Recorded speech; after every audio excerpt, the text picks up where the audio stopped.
Assalamualaikum warahmatullahi wabarakatuh. Selamat sore rekan-rekan mahasiswa dimanapun kalian berada. Semoga dalam keadaan sehat walafiat tanpa kurang satu apapun. Pada kesempatan sore hari ini kita akan melanjutkan pembahasan kita terkait kurikulum ya.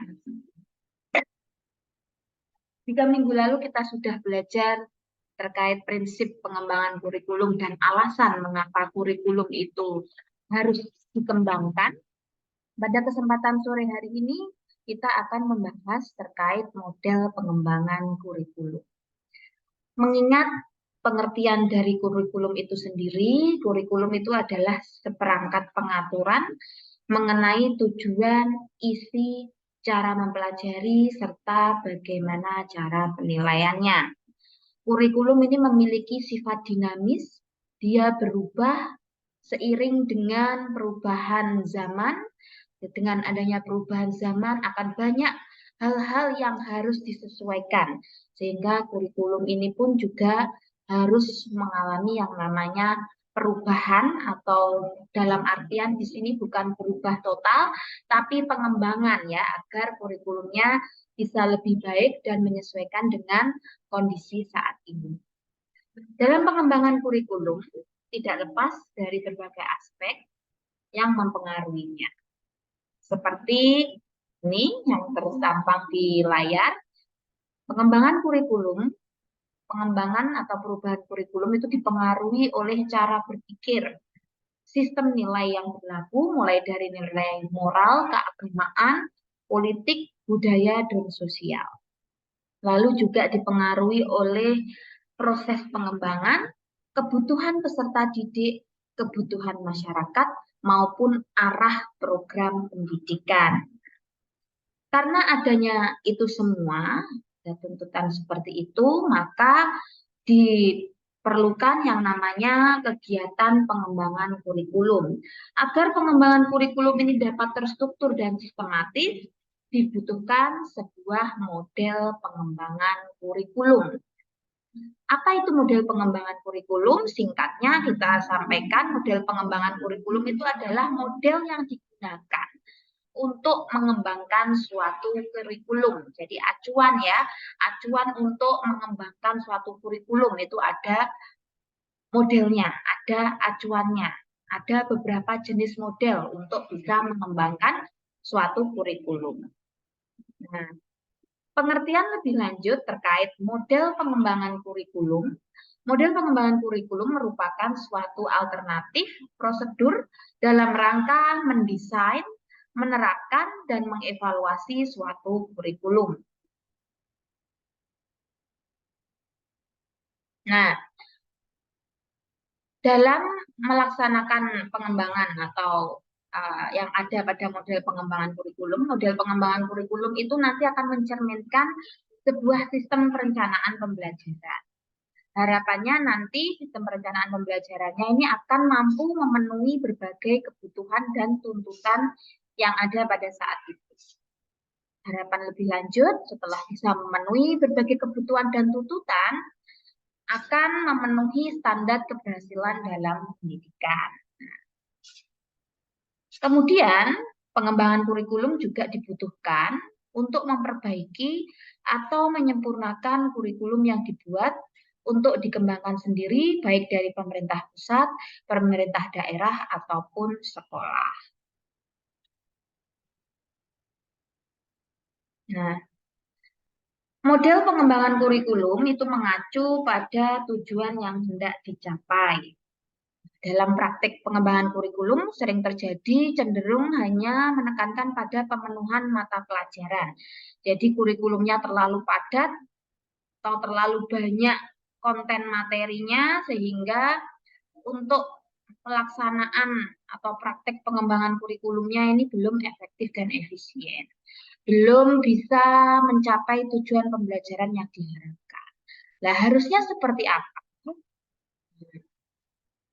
Kurikulum yang ada itu harusnya mampu menekankan isi materi yang selain bersifat sistematis dan logis, harus mampu meningkatkan kemampuan yang dibutuhkan sejalan dengan perkembangan masyarakat. Jadi jangan hanya fokus kepada kemampuan kognitif ataupun sesuatu yang teoretik yang terlalu padat ya. Teori-teori yang terlalu padat itu akan tidak berguna ketika peserta didik kita itu tidak bisa mengimplementasikannya kepada masyarakat. Jadi harapannya kurikulum ini selain berisi materi yang sistematis dan logis, harus mampu meningkatkan kemampuan peserta didik ketika mereka kembali ke masyarakat. Seperti itu. Nah, kemudian model pengembangan kurikulum itu diharapkan juga harus menekankan pada kebutuhan mata pelajaran, peserta didik, penguasaan kompetensi suatu pekerjaan, kebutuhan masyarakat, ataupun permasalahan sosial. Sehingga materi ataupun isi dari kurikulum itu memang sesuai dengan kebutuhan di masyarakat pada saat itu. Seperti itu. Nah, agar dapat mengembangkan kurikulum secara baik, pengembangan kurikulum semestinya memahami berbagai jenis model pengembangan kurikulum. Jadi para pengemban tugas yang melakukan pengembangan kurikulum, baik dari atas sampai ke bawah, itu harus mengenal jenis-jenis model pengembangan kurikulum. Dan nanti ketika merancang kurikulum yang baru atau melakukan pengembangan dari kurikulum sebelumnya, nah, kurikulum yang dikembangkan itu sesuai dengan tujuan yang diharapkan. Di sini akan Ibu bahas kurang lebih ada 7 model pengembangan kurikulum. Sebenarnya kalau kita ambil dari referensi-referensi yang lain masih ada model-model pengembangan kurikulum yang lain. Tapi di sini Ibu fokus ya yang emang sering digunakan itu ada di 7 ini ya, 7 model pengembangan kurikulum. Nah, kita bahas satu persatu untuk model Rapp-Tyler. Nah, model Rapp-Tyler ini terdiri dari 4 langkah ya. Jadi untuk mengimplementasikan model Rapp-Tyler kita bisa yang pertama melakukan ini, menentukan tujuan pendidikan. Jadi langkah pertama pada tahapan model Rapp-Tyler yang pertama adalah menentukan tujuan pendidikan. Yang kedua, menentukan proses pembelajaran yang harus dilakukan. Kira-kira nanti peserta didik itu mau dibelajarkan dengan cara seperti apa ya? Metodenya seperti apa? Modelnya seperti apa? Nah, ini tahapan yang kedua. Yang ketiga adalah menentukan organisasi pengalaman belajar. Pengalaman belajar apa sih yang nanti akan diterima oleh peserta didik? Nah, itu harus sudah direncanakan. Dan yang terakhir, yang penting juga menentukan evaluasi pembelajaran. Akan kita bahas lebih lanjut untuk masing-masing komponen 4 langkah model Rapp-Tyler. Yang pertama adalah menentukan tujuan pendidikan. Tujuan pendidikan merupakan arah atau sasaran akhir yang harus dicapai dalam program pendidikan maupun pembelajaran. Tujuan pendidikan harus menggambarkan perilaku akhir setelah peserta didik mengikuti program pendidikan, sehingga tujuan tersebut harus dirumuskan secara jelas guna mempermudah pencapaian tujuan tersebut. Ada 3 aspek yang harus dipertimbangkan sebagai sumber dalam penentuan tujuan pendidikan menurut Tyler. Yang pertama adalah ini yang ada di tabel, hakikat peserta didik. Yang kedua, kehidupan masyarakat masa kini, dan yang ketiga adalah pandangan para ahli. Jadi, dalam menentukan tujuan pendidikan, kalau menurut Tyler, kita harus memperhatikan 3 komponen ini. Hakikat peserta didik, kehidupan masyarakat masa kini, serta pandangan para ahli. Kemudian, setelah 3 komponen ini terpenuhi, selanjutnya difilter oleh nilai-nilai filosofis masyarakat dan filosofis pendidikan serta psikologis belajar. Jadi disesuaikan juga dengan landasan-landasan pengembangan kurikulum yang sudah kita bahas di pertemuan sebelumnya. Nah, kemudian di sini menurut Tyler juga ada faktor yang perlu kita perhatikan dalam menentukan tujuan pendidikan. Yang pertama di sini adalah pengembangan kemampuan berpikir. Dan yang kedua, membantu memperoleh informasi. Dan yang ketiga, pengembangan sifat kemasyarakatan. Dan yang keempat, pengembangan minat peserta didik. Dan yang terakhir, pengembangan sikap sosial. Ini adalah 5 faktor yang menjadi arah penentuan tujuan pendidikan. Kalau ini tadi sumbernya, sumber penentuan tujuan pendidikan. Kalau ini adalah faktor yang menjadi arah penentuan tujuan pendidikan. Kemudian tahapan Tyler yang kedua, yaitu menentukan proses pembelajaran yang harus dilakukan. Setelah penetapan tujuan, selanjutnya kita harus menentukan proses pembelajaran apa yang paling cocok dilakukan untuk mencapai tujuan tersebut.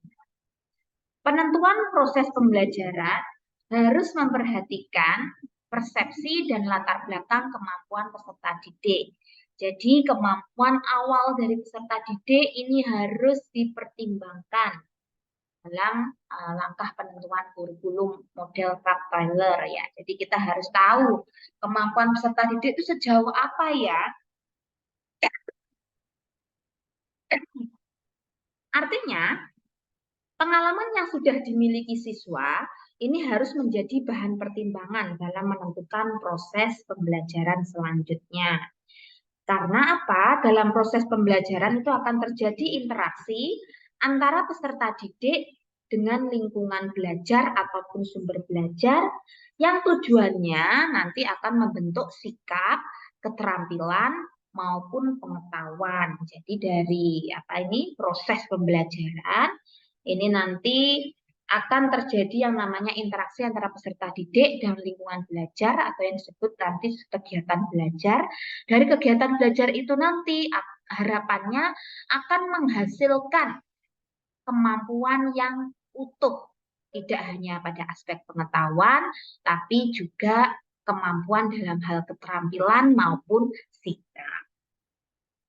Nah, kemudian yang ketiga, langkah ketiga setelah proses pembelajaran ditentukan, selanjutnya menentukan organisasi pengalaman belajar.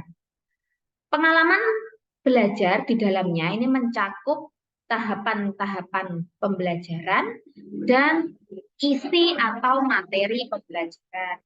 Pada pengalaman pembelajaran kita harus memperhatikan tahapan pembelajaran serta kita harus memperhatikan isi atau materi pembelajaran.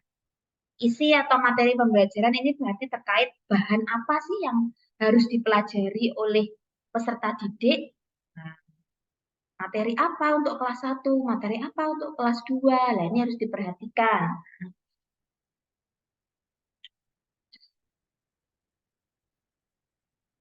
Tahapan pembelajaran ini nanti akan membantu terwujudnya tujuan pembelajaran. Sedangkan isi atau materi pembelajaran akan memberikan gambaran mengenai jenis evaluasi pembelajaran. Bahan yang harus dipelajari peserta didik dan pengalaman belajar apa yang harus dilakukan di organisasi sedemikian rupa sehingga dapat memudahkan dalam pencapaian tujuan. Kejelasan tujuan, materi belajar, dan proses pembelajaran serta urutan-urutan akan mempermudah untuk memperoleh gambaran tentang evaluasi pembelajaran apa yang sebaiknya digunakan. Nah, ini adalah tahap yang ketiga. Setelah melakukan penentuan organisasi pengalaman belajar, tahap yang keempat adalah menentukan evaluasi pembelajaran. Dalam menentukan evaluasi pembelajaran yang akan dilakukan, harus menyesuaikan dengan tujuan pembelajaran yang ada di langkah pertama. pertama tadi, materi pembelajaran dan proses pembelajaran yang ada di langkah sebelumnya tadi.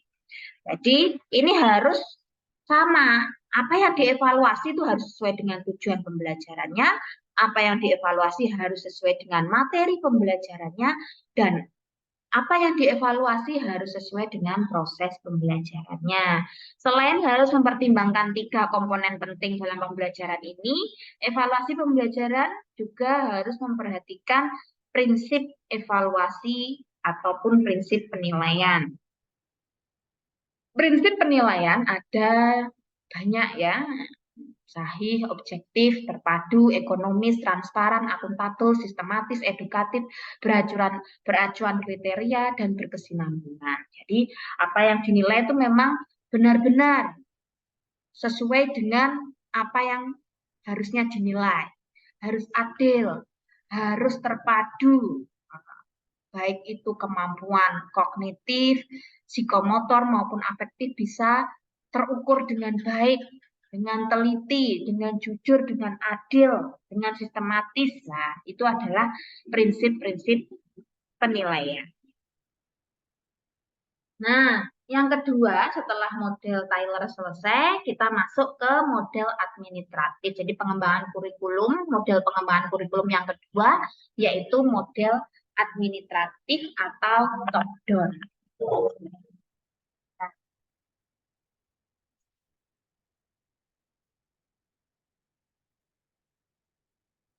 Pengembangan kurikulum model ini disebut juga sebagai model pengembangan kurikulum dari atas ke bawah. Ya. Jadi di sini kurikulumnya atau ide awal kurikulum itu dikembangkan berasal dari pusat ya, dari pejabat tingkat atas ya. Nah, pada model administratif atau top down, pengembangan kurikulum model ini memiliki tahapan secara prosedural yang harus ditempuh dengan bantuan tim tertentu. Berikut langkah-langkahnya. Langkah yang pertama, seperti yang sudah Ibu sampaikan tadi, karena dia top down dari atas, penentuan ide awal itu dilakukan oleh pejabat tingkat atas, pembuat keputusan dan kebijakan berkaitan dengan pengembangan kurikulum. Nah, tim ini, pejabat tingkat atas itu akan memiliki tim sekaligus sebagai tim pengarah dalam pengembangan kurikulum. Jadi selain sebagai pencetus ide awal kurikulum, dia juga atau mereka juga sebagai tim pengarah dalam pengembangan kurikulum. Nah, langkah yang kedua setelah tim utama atau tim paling atas tadi sudah terbentuk, langkah yang selanjutnya yaitu membentuk suatu tim pelaksana atau komisi untuk mengembangkan kurikulum. Tadi kan hanya berupa ide, ya, ide sama kerangka awal, ya, ide sama itu penentuan kebijakan maupun penentuan keputusan, lalu juga sebagai pengarah, ya, dia hanya nanti mengarahkan, ikut mengontrol. Nah, untuk pelaksananya itu ada di langkah yang kedua. Jadi ada suatu tim pelaksana yang tugasnya mengembangkan kurikulum. Siapa saja? Oh, ternyata isinya adalah para ahli. Tim yang dibantu oleh para ahli pendidikan, para ahli kurikulum, para ahli banyak dari disiplin ilmu, beragam disiplin ilmu, tokoh masyarakat, tim pelaksana pendidikan, dan pihak dunia kerja. Ini juga dilibatkan dalam pengembangan kurikulum. Nah, mereka semua ini, para ahli-ahli ini, merupakan tim pengembang kurikulum yang sesungguhnya. Yang tadi kan hanya penentu sama mengarahkan ya, ide awal. Untuk pengembangan kurikulum yang sebenarnya ada di tim pelaksana. Nah, tim ini nanti bertugas untuk mengembangkan konsep-konsep umum, landasan, rujukan, maupun strategi pengembangan kurikulum yang selanjutnya menyusun kurikulum secara operasional berkaitan dengan pengembangan atau perumusan tujuan pendidikan maupun pembelajaran, pemilihan dan penyusunan rambu-rambu dan substansi materi pelajaran, menyusun alternatif proses pembelajaran dan menentukan penilaian pembelajaran. Jadi gongnya ada di sini. konsep-konsep tentang kurikulum, landasan, rujukan, bagaimana tujuan pendidikannya, tujuan pembelajarannya, cara mengajarkannya, materinya apa, cara menilainya bagaimana, itu ada di langkah kedua yang dilakukan oleh tim pengembang kurikulum yang isinya tadi ini sudah Ibu sampaikan ya. Nah, langkah yang ketiga, ketika para ahli pengembang kurikulum tadi sudah menyelesaikan draft pengembangan kurikulum. Nah, draft pengembangan kurikulum itu nanti diajukan untuk diperiksa dan diperbaiki oleh tim pengarah. Jadi diperiksa sama tim pengarah yang ada di langkah 1 tadi. Nah, kemudian tim pengarah mungkin memberikan masukan, memberikan arahan kepada tim pengembang kurikulum. Nah, nanti tim pengembang kurikulum bersama dengan arahan tim pengarah itu tadi akan melakukan penyesuaian antara aspek-aspek kurikulum secara terkoordinasi. Nah, jadi pada langkah ketiga ini nanti akan dilakukan revisi dan penyempurnaan dari hasil pemeriksaan dari tim pengarah tadi ya, atau tim pusat tadi. Nah, setelah mendapatkan arahan, tadi dilakukan revisi dan penyempurnaan. Setelah dilakukan revisi dan penyempurnaan, maka dilakukan uji coba kepada beberapa sekolah-sekolah yang ditunjuk, ya, belum semua sekolah ya, ini hanya uji coba terbatas di beberapa sekolah. Baru nanti setelah dilakukan uji coba terbatas, ketika memang dirasa sudah oke, didiseminasi ke sekolah lebih luas. Kemudian dilakukan evaluasi. Ya, ini untuk model yang kedua, model top down atau model administratif. Nah, kurikulum ini merupakan kurikulum yang bentuknya seragam dan bersifat sentralistik sehingga kurang sesuai jika diterapkan dalam dunia pendidikan yang menganut asas desentralisasi. Selain daripada itu, kurikulum ini kurang tanggap terhadap perubahan nyata yang dihadapi para pelaksana kurikulum di lapangan. Perubahan lebih cenderung dilakukan berdasarkan pola pikir pihak atasan birokrat pendidikan. Ini model administratif itu seperti itu. Nah, di kurikulum K13 maupun di kurikulum 94 ya, ataupun yang kurikulum yang lama-lama itu kebanyakan memang masih model administratif ya. Jadi sudah ditentukan sama pemerintah, sekolah tinggal menggunakan.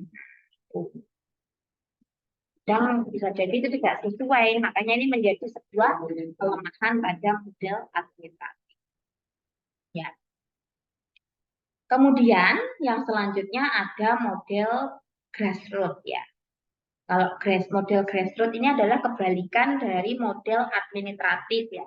Kalau administratif tadi dari atas ke bawah, kalau model grassroots ini dari bawah ke atas ya. Ini kebalikannya.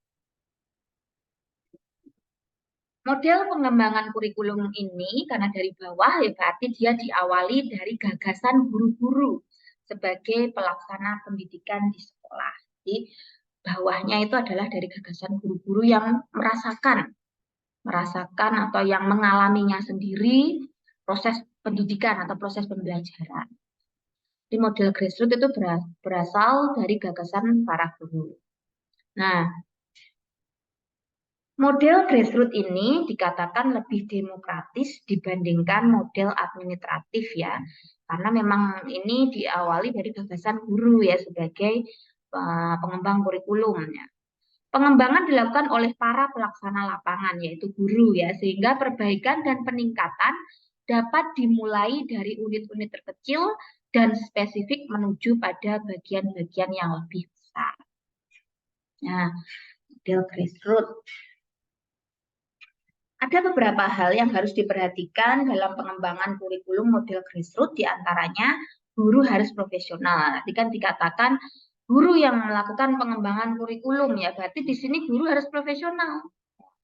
Guru harus memang benar-benar sudah menguasai apa yang mau dilakukan, apa yang mau dilakukan di kelas, yang mau dikembangkan dari kurikulum yang ada. Jadi di sini syarat utama ketika guru itu mau menerapkan model grassroots, ya gurunya harus profesional.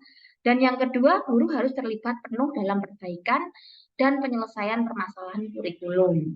Yang ketiga, guru harus terlibat langsung dalam perumusan tujuan, pemilihan bahan, dan penentuan evaluasi. Dan yang keempat, harus sering melakukan pertemuan kelompok dalam pembahasan kurikulum yang akan berdampak terhadap pemahaman guru dan akan menghasilkan konsensus tujuan, prinsip, maupun rencana-rencana. Model pengembangan kurikulum ini dapat dikembangkan pada lingkup luas maupun dalam lingkup yang sempit. Maksudnya lingkup sempit itu berarti ya guru hanya menerapkan pada kelasnya saja atau pada sekolahnya saja.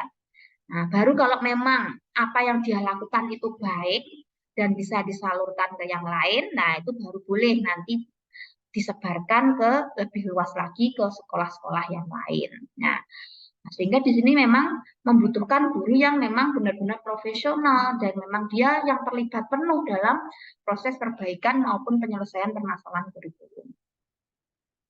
Nah, selain itu, dalam model grassroots ini juga membutuhkan guru yang kooperatif dan kolaborasi dengan pimpinan sekolah.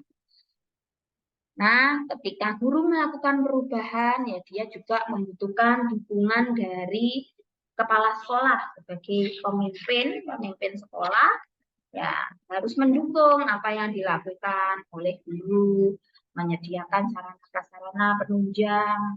Ketika misalnya guru pengen mengembangkan model pembelajaran yang menarik, ya. Jadi pemimpin di sini harus memberikan dukungan moral maupun material yang bersifat kondusif bagi guru-gurunya di sekolah. Namun di sini ada kelemahan pada penerapan grassroots, yaitu ada beberapa hal yang harus diantisipasi. Pertama ini, karena menerapkan partisipasi sekolah dan masyarakat secara demokratis, ada banyak hal yang tidak terkontrol atau di luar kendali atau tidak sesuai dengan mutu pendidikan yang seharusnya.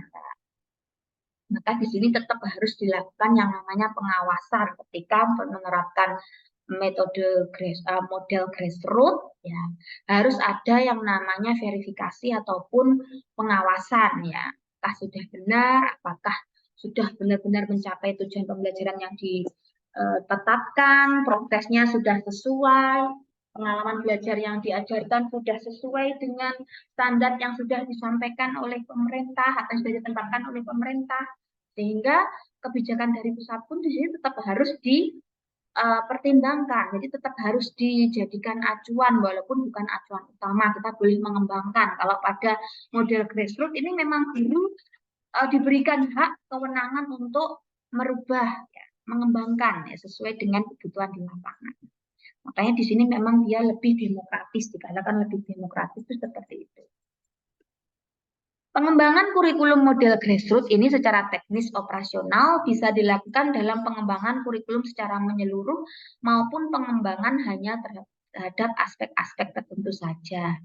Misalnya pengembangan satu mata pelajaran atau kelompok mata pelajaran tertentu, atau bisa juga hanya mengembangkan sebuah metode ataupun strategi pembelajaran, bisa juga mengembangkan visi dan misi serta tujuan dan lain sebagainya.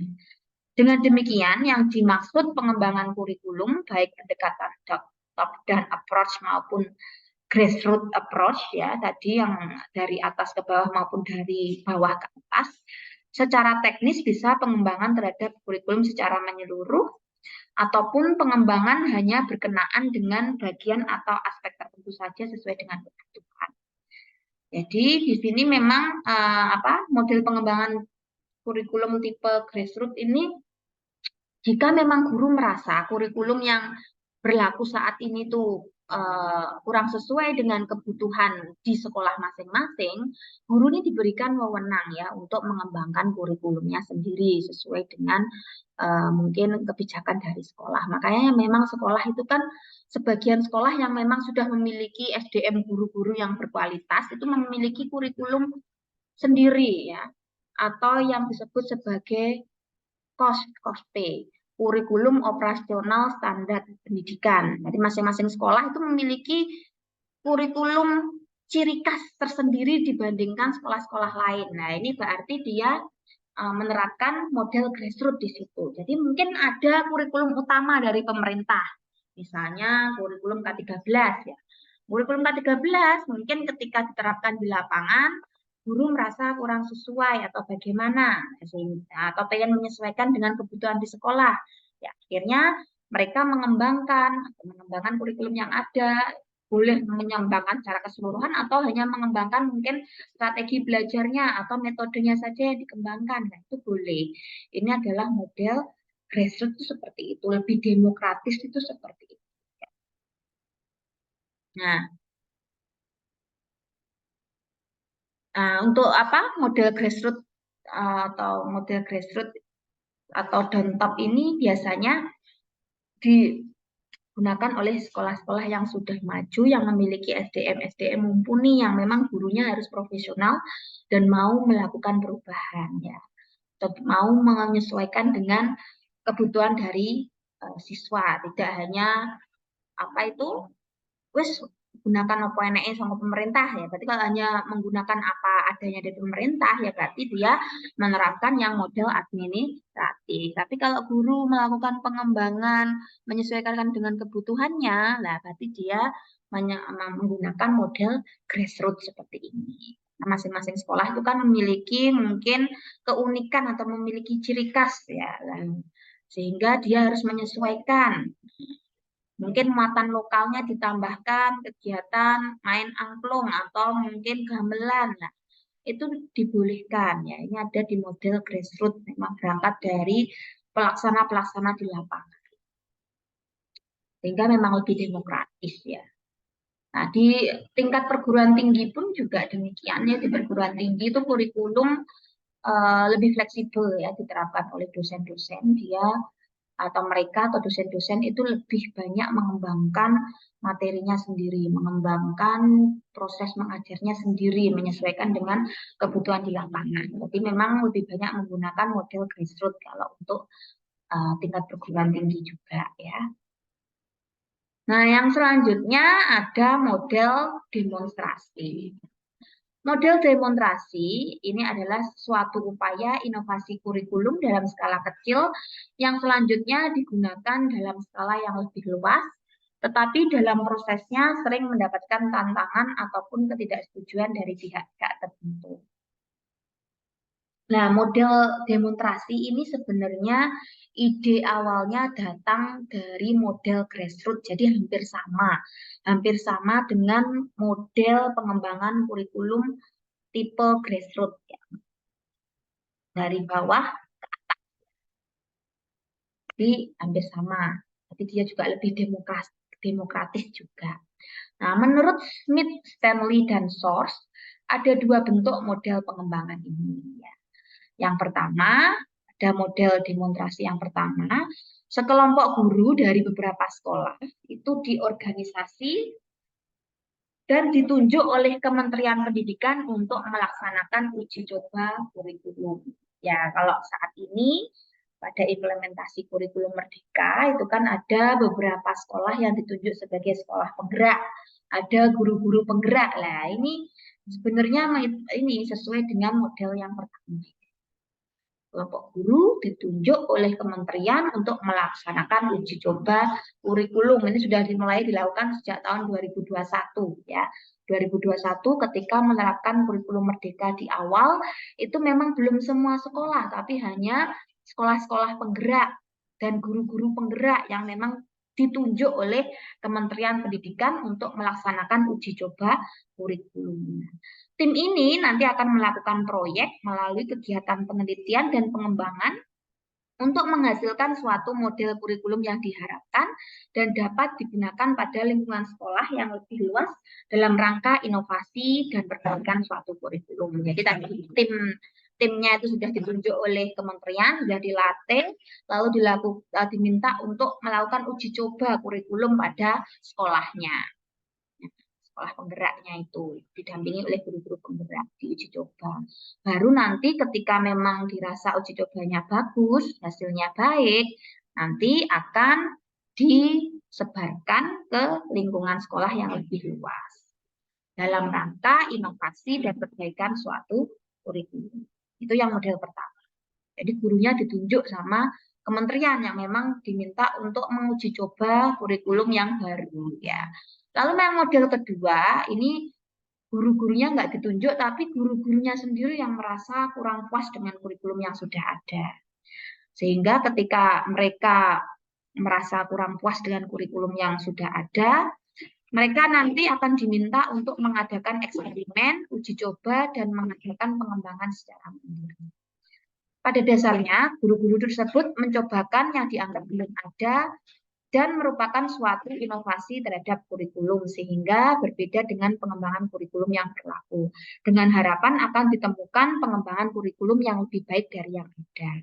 Jadi kalau model yang pertama itu guru-guru penggeraknya memang ditunjuk oleh kementerian untuk melakukan uji coba kurikulum. Kalau yang model 2 ini gurunya nggak ditunjuk, tapi ya gurunya sendiri yang merasa kurang puas dengan kurikulum yang ada, lalu gurunya tersebut melakukan uji coba pengembangan kurikulum yang mengambil dari kurikulum yang sudah ada, dikembangkan, disesuaikan dengan di lapangannya masing-masing. Ini adalah model yang kedua. Harapannya sama, nanti ketika kurikulum yang pada model kedua ini, guru tersebut nanti akan menghasilkan sebuah kurikulum yang lebih baik atau mungkin ada inovasi kurikulum yang lebih baik mungkin dalam hal model pembelajaran ataupun inovasi-inovasi pendidikan yang lain itu bisa disampaikan juga ada model yang kedua. Yang penting di sini memang tujuan utamanya harus ada yang namanya inovasi maupun perbaikan suatu kurikulum baik model 1 maupun model 2. Hal yang baik pada model demonstrasi yang pertama di sini kurikulum ini akan lebih nyata dan praktis karena dihasilkan melalui proses yang telah diuji dan diteliti secara ilmiah. Dan yang melakukan adalah praktisinya secara langsung, orang yang memang benar-benar berkecimpung di lapangan. Sehingga ini adalah hal baik pada model demonstrasi. Yang kedua, perubahan kurikulum dalam skala kecil atau pada aspek yang lebih khusus kemungkinan kecil akan ditolak oleh pihak administrator. Akan berbeda dengan perubahan kurikulum yang sangat luas dan kompleks. Jadi pada model demonstrasi ini, ketika memang ada hal-hal yang perlu diubah dari kurikulum, itu tidak apa-apa. Misalnya tadi ya, ada inovasi model pembelajaran yang baru. Wah, itu akan memperluas kemungkinan bahwa itu diterima ada pengembangan kurikulum yang berlaku. Jadi tidak masalah. Jadi diizinkan karena memang biasanya perubahannya pun juga nggak terlalu banyak ya, tidak merubah kerangka ataupun landasan, tapi mungkin hanya dalam prakteknya ada perubahan modelnya atau metodenya divariasikan atau bagaimana. Tapi untuk landasan maupun kerangkanya tetap sama sesuai dengan yang sudah ditentukan oleh pemerintah, sehingga itu akan nggak mungkin akan ditolak kalau memang perubahannya ada hal-hal yang kecil itu saja. Yang kemudian hakikat model demonstrasi berskala kecil akan terhindar dari kesenjangan dokumen dan pelaksanaan. Jadi memang dilakukan uji coba pada skala kecil terlebih dahulu, ya agar nanti ketika dari kecil itu memang sudah bisa secara bertahap nanti akan diuji cobakan ke lapangan yang lebih luas. Jadi ada tahapan-tahapannya, nggak langsung iki kurikulumnya anyar langsung terapkan ke seluruh Indonesia ya enggak, tapi bertahap pada skala yang kecil lalu nanti perlahan meluas ke seluruh Indonesia. Yang keempat, model ini akan menggerakkan inisiatif, lalu juga akan menggerakkan atau memacu kreativitas guru serta memberdayakan sumber-sumber administrasi untuk memenuhi kebutuhan dan minat guru dalam mengembangkan program yang baru. Ini adalah hal baik dalam model demonstrasi. Jadi kalau untuk kurikulum merdeka ini memang lebih condong pada model demonstrasi maupun grassroots, karena grassroots tadi kan ya bersama juga dengan model demonstrasi. Jadi menggunakan itu untuk kurikulum merdeka, model pengembangannya. Nah, ini model-model pengembangan yang ada juga selain model administratif, grassroots, dan demonstrasi, ada juga model menurut Miller-Seller ya. Jadi dia dikembangkan oleh Miller-Seller, merupakan kombinasi dari model transmisi Gagnel dan model transmisi Tabak. dengan tahap perkembangan sebagai berikut. Jadi untuk model Miller-Seller ini ada 4 tahapan. Yang pertama adalah klarifikasi orientasi kurikulum. Yang kedua adalah pengembangan tujuan. Yang ketiga adalah identifikasi model pengajar. Dan yang keempat adalah implementasi. Klarifikasi orientasi kurikulum ini merefleksikan pandangan filosofi, psikologis, dan sosiologis terhadap kurikulum yang seharusnya dikembangkan. Lalu dalam tahapan pengembangan tujuan, di sini hal yang dikembangkan adalah tujuan umum dan tujuan khusus berdasarkan orientasi kurikulum di tahapan yang pertama. Tujuan umum ini nanti akan merefleksikan pandangan orang dan kemasyarakatan secara umum, sehingga di sini masih diperlukan tujuan yang lebih khusus hingga pada tujuan instruksional atau tujuan pembelajaran. Yang ketiga, langkah yang ketiga yaitu identifikasi model mengajar. Nah, model mengajar di sini harus sesuai dengan tujuan dan orientasi kurikulum. Pada tahap ini, pelaksana kurikulum harus mengidentifikasi strategi mengajar yang akan digunakan yang disesuaikan dengan tujuan dan orientasi kurikulum. Dalam menentukan model mengajar, kita harus mempertimbangkan yang pertama, disesuaikan dengan tujuan umum maupun tujuan khusus, tadi yang sudah disampaikan. Yang kedua, struktur model mengajarnya itu harus sesuai dengan kebutuhan siswa. Dan yang ketiga, guru harus sudah menguasai model mengajar tersebut. Dan yang terakhir, tersedia sumber-sumber yang esensial dalam pengembangan model. Itu hal-hal yang perlu diperhatikan dalam identifikasi model mengajar. Langkah yang terakhir, menurut Miller-Seller, yaitu melakukan implementasi. Ya. Implementasi di sini merupakan bentuk penerapan kurikulum.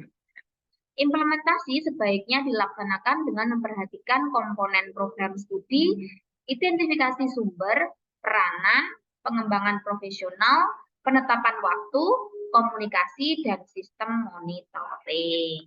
Ini merupakan model pengembangan kurikulum menurut Miller-Seller. Selanjutnya, yang keenam ada model pengembangan kurikulum menurut Taba. Nah, model kurikulum Taba ini dimodifikasi dari model Tyler. Taba mempercayai bahwa guru itu merupakan faktor utama dalam usaha pengembangan kurikulum. Menurut Taba, guru harus aktif dalam pengembangan kurikulum. Karakteristik dari model Taba ini yang pertama, tadi karena dia sangat percaya bahwa guru ini merupakan faktor utama, ya berarti karakteristik yang pertama yaitu pengembangan kurikulum itu harus dilakukan oleh guru dan memposisikan guru sebagai inovator dalam pengembangan kurikulum. Dan yang kedua, dalam pengembangannya model ini lebih bersifat induktif, berbeda dengan model tradisional yang cenderung deduktif. Jadi dari khusus ke umum dulu, bukan dari umum ke khusus. Ya. Suatu yang khusus yang memang terjadi di sekolah itu seperti apa, baru nanti dikembangkan menyesuaikan dengan kebutuhan sekolah, baru kalau memang itu baik bisa diadaptasi ke sekolah-sekolah yang lain. Tuh sifat induktif itu seperti itu. Jadi bukan langsung dianggap sama semuanya dulu, umum dulu, baru nanti sekolah menyesuaikan masing-masing. Itu model tradisional ya. Nah, langkah-langkah yang dilakukan pada model Taba yaitu ada 5, mengadakan unit-unit eksperimen bersama dengan guru. Yang kedua, menguji unit eksperimen. Yang ketiga, mengadakan revisi dan konsolidasi. Yang keempat, pengembangan keseluruhan kerangka kurikulum. Dan yang terakhir, implementasi dan diseminasi. Kita bahas satu persatu. Dalam mengadakan unit-unit eksperimen bersama dengan guru, kita harus memperhatikan pada langkah pertama, yaitu mendiagnosis kebutuhan. Dan yang kedua, merumuskan tujuan-tujuan khusus, tujuan-tujuan pembelajaran, memilih isi atau materi, lalu mengorganisasi isi atau materi, Yang kelima, memilih pengalaman belajar, mengorganisasi pengalaman belajar, mengevaluasi, lalu melihat keseimbangan maupun kesinambungannya. Langkah yang kedua, yaitu menguji setelah dilakukan pertimbangan komponen-komponen ini tadi, yang sudah Ibu sebutkan tadi, kita melakukan uji unit eksperimen. Unit yang sudah dihasilkan pada langkah pertama, diuji cobakan di kelas-kelas eksperimen pada berbagai situasi dan kondisi belajar. Pengujian dilakukan untuk mengetahui tingkat validitas dan kepraktisan sehingga dapat menghimpun data untuk penyempurnaan. Dua, setelah melakukan pengujian, kita akan melakukan yang namanya revisi dan konsolidasi. Perbaikan dan penyempurnaan dilakukan berdasarkan pada data yang dihimpun sebelumnya, himpun di langkah 1 dan 2 tadi. Kemudian dilakukan konsolidasi, yaitu penarikan kesimpulan pada hal-hal yang bersifat umum dan konsistensi teori yang digunakan. Langkah-langkah ini dilakukan secara bersama-sama dengan koordinator kurikulum maupun ahli kurikulum. Produk dari langkah-langkah ini adalah berupa teaching learning unit yang telah teruji di lapangan. Ya kan sudah diuji kan tadi di langkah yang kedua, lalu dilakukan revisi dan penarikan kesimpulan hingga didapatkan sebuah produk. Ya. Produk dari langkah ini yaitu berupa teaching learning unit ya, yang telah teruji di lapangan. Setelah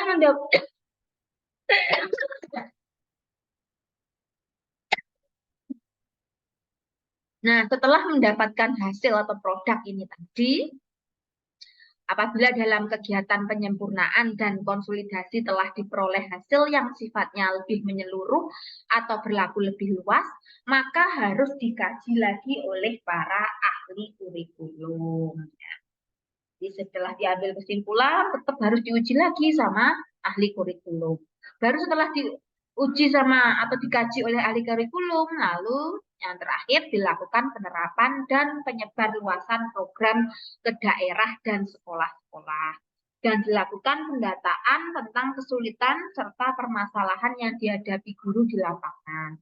Oleh karena itu, perlu diperhatikan tentang persiapan di lapangan yang berkaitan dengan aspek penerapan kurikulum.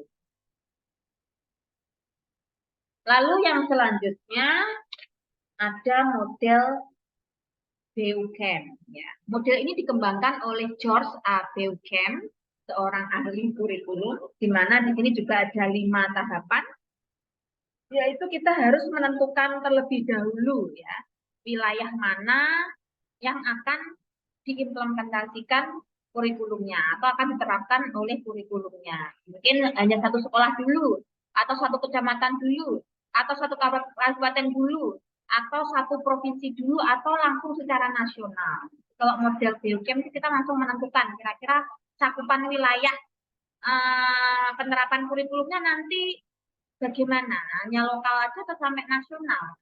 Penentuan tahapan ini ditentukan oleh pemegang wewenang yang dimiliki oleh pengambil kebijakan di bidang kurikulum, yaitu berarti oleh Kementerian Pendidikan dan Kebudayaan Indonesia yang memiliki kebijakan kalau memang dia mau mengadaptasi model Buchan ini. Ini yang menentukan wilayah mana dulu yang mau dicoba, cakupan wilayahnya seberapa luas, yaitu adalah atas ya, pihak atas ya. Kemudian menetapkan personalia, menentukan siapa saja orang yang akan terlibat dalam pengembangan kurikulum. Di sini akan ada 4 kategori orang yang sebaiknya dilibatkan, yaitu ahli pendidikan ataupun ahli kurikulum yang ada pada pusat pengembangan kurikulum dan ahli bidang studi. Yang kedua ada ahli pendidikan dari perguruan tinggi.